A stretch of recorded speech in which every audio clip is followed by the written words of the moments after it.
Hi guys, Jono here from Capital Edge. Today we're going to have a talk about land content, and one, explaining this to people because I get a lot of questions about what do they mean by land content, and the second thing is giving you a bit of a case study and showing you how this can help you create wealth and how an understanding of this and buying the right property can lead you to creating wealth through property and getting the best growth in the years ahead.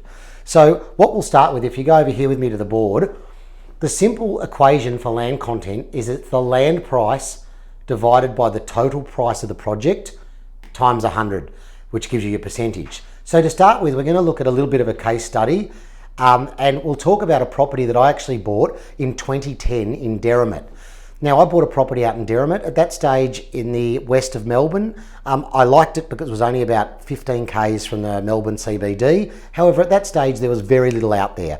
There was no freeway exit, there was very little infrastructure, but I knew with that proximity to the city and with plans ahead, it was going to eventually turn into a very profitable investment because of the location. So with your land content in there, when I bought the property, it was $345,000 with the block being $145,000. So if we go across here again, our purchase price was $145,000. The total project was $345,000. That's just the land component over the whole price of the project. So we divide 145 by 345,000.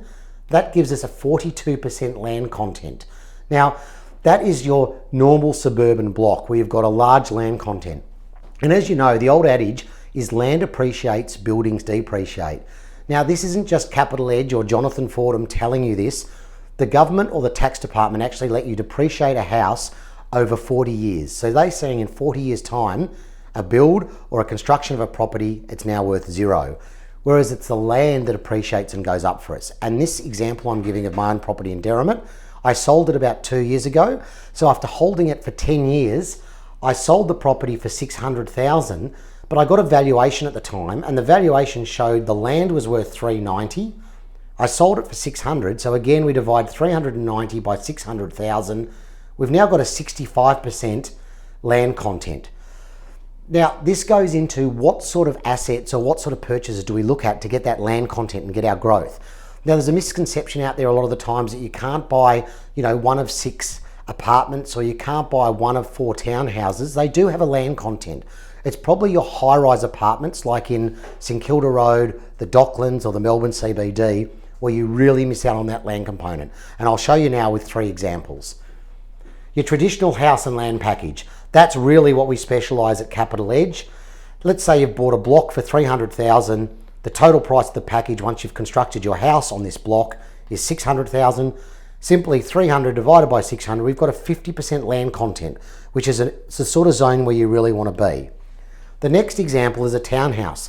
We also look at townhouses because unlike some people think, they do have a very good land component.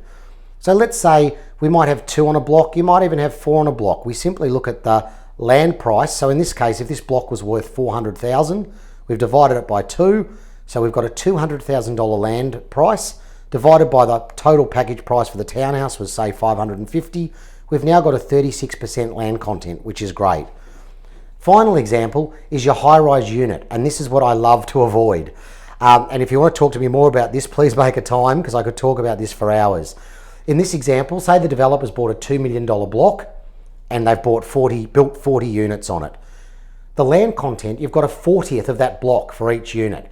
So 40 divided by 2 million, we've got $50,000 each person has in their land content or their 1/40th of the block.